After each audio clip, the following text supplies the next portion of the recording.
Triathletes, your breathing could be the hidden limiter in your Ironman swim. Most beginner triathletes are breathing too often without realizing that might actually be slowing them down. But what if I told you that learning to breathe a different way could completely transform your swimming efficiency? Today, I'm breaking down why breathing less often might actually be the key to swimming faster and with way more confidence in your Ironman race.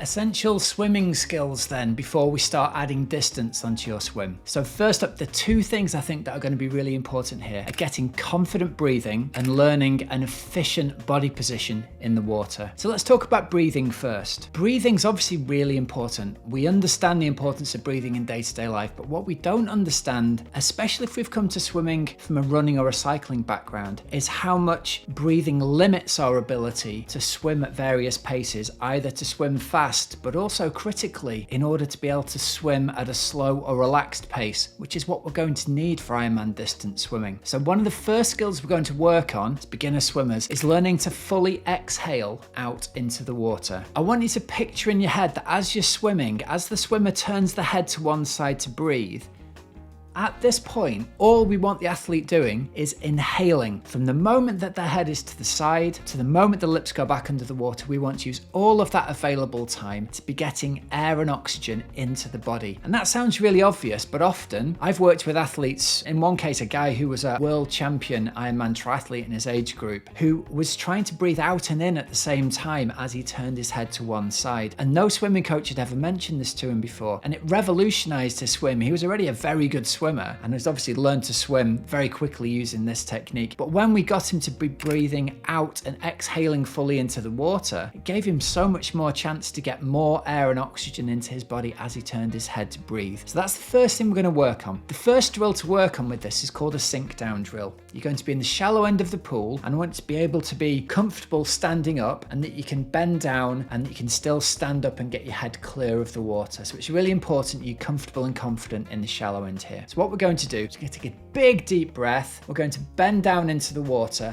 And at this point, because we're full of breath, you're probably going to find that you don't sink and your head stays above the water. All I want you to do is blow all of the air out of your lungs, exhale as fully as you can. And as you do that, you'll naturally find that your body sinks down underneath the water. Blow all of that air out as fully as you can, and then put your feet on the bottom, stand up and breathe again normally. And go through that routine 3 to 5 times so that you take the big deep breath in, you bend down, you blow the breath out and take your feet off the bottom and allow your body to sink down underneath the water. And if you do that, you'll get used to the idea that firstly, you can fully exhale all of the air and out of your lungs that's in there and get the feeling for how that feels, because you'll have to forcibly blow it out into the water. But then you'll also get used to the idea that as you stand up, you can comfortably and confidently take a big deep breath in as your head clears the water. We'll move on to translating that into the swim later on, but that's often the first real sort of eureka moment for swimmers, which is that, oh look, if I fully exhale into the water, it then allows the brief time that I've got to turn my head to one side, allows me to use all of that time to breathe in and get more air and oxygen into my lungs. So it sounds obvious, but often it's not obvious for athletes who are perhaps a little bit panicked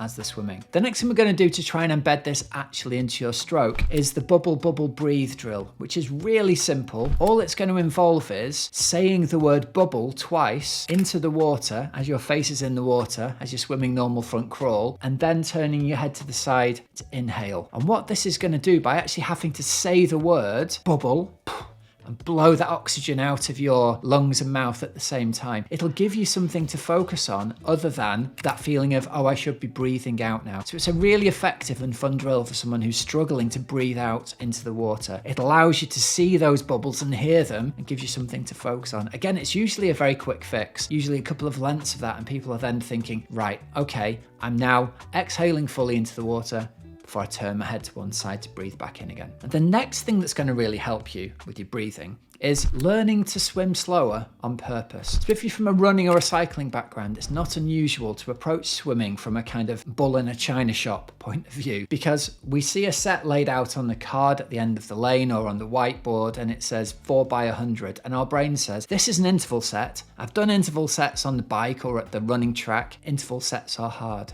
I want you to put the idea on one side and learn to swim feeling if not slow, then relaxed in the water. And that when you get to the end, you're going to take a break, but the break isn't there because you're out of breath. The break is there to allow you to relax. And once you get your head around that idea, learning to swim slower on purpose means that we're not going to be continually heaving for breath and really out of breath, and it learns to get in tune with your body a little bit more and work out what's going on as you're going through the water. Next up, when we're going to be talking about swimming, let's talk about the importance of bilateral breathing, or breathing on both sides. Beginner swimmers and new to swimmers and adult type swimmers hate doing, because we all find we feel quite confident on one side, we feel very unconfident on the other side, so we're naturally going to tend to just breathe on the side that we feel really comfortable and confident on. The difficulty there is two things. We're going to find it entirely embeds stroke flaws by just breathing on one side, but we're also going to find we are limited to how often we can breathe or not by the fact we can only breathe on that one side. So as we try and slow down our stroke, we find that there's got to be too long between breaths and we don't feel comfortable and confident. Learning to breathe bilaterally simply means that we have the opportunity for a breath every third stroke, and we can breathe on our weaker side. And again, usually with beginner swimmers or adult onset swimmers, it doesn't take more than a couple of sessions for them to start to feel actually quite confident breathing on both sides. And it's not unusual to find that breathing on the weak side actually helps you improve your stroke, because you don't have all of those embedded flaws that you might have from breathing continually on one side. So bilateral breathing can be very important from this point of view as well. One of the things we tend to find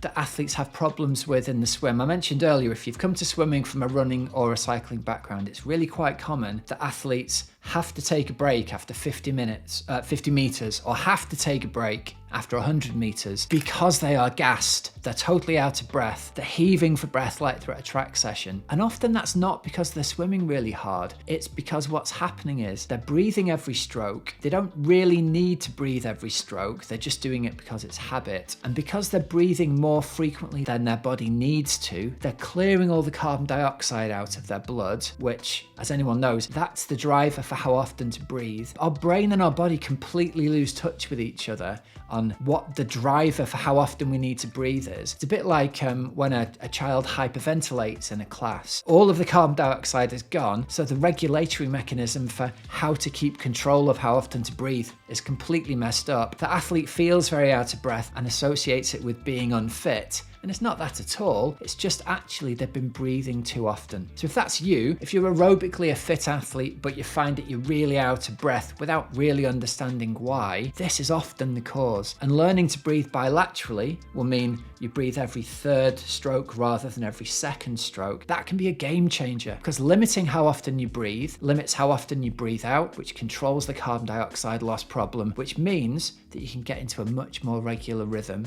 and swim feeling much, much more relaxed. It'll help you slow down, and it'll help you pace your swims as well. And so added onto the bilateral swimming, when you've had a go at that, I'd encourage you to practice swimming breathing every fourth breath. So still breathing on one side. This tends to be really good for athletes who are doing an Ironman distance swim and who for whatever reason don't want to learn to breathe bilaterally. The rhythm of breathing every fourth stroke means that we are then pace limited by how much breath we can get in. So it stops athletes going off too fast and swimming too hard in the Ironman distance. I've often found with athletes that breathing every fourth stroke means they naturally kind of lock into the correct Ironman or the appropriate Ironman pace. And at that point, it helps them really to lock in on the pace that they'll be swimming for, an hour 15, an hour 30. Beginner swimmers, we're not a very good judge of how fast we can swim for that distance. And so limiting how often we breathe will limit our pace, and we'll naturally then find that we naturally swim slower or more slowly, an appropriate speed for Ironman distance swimming.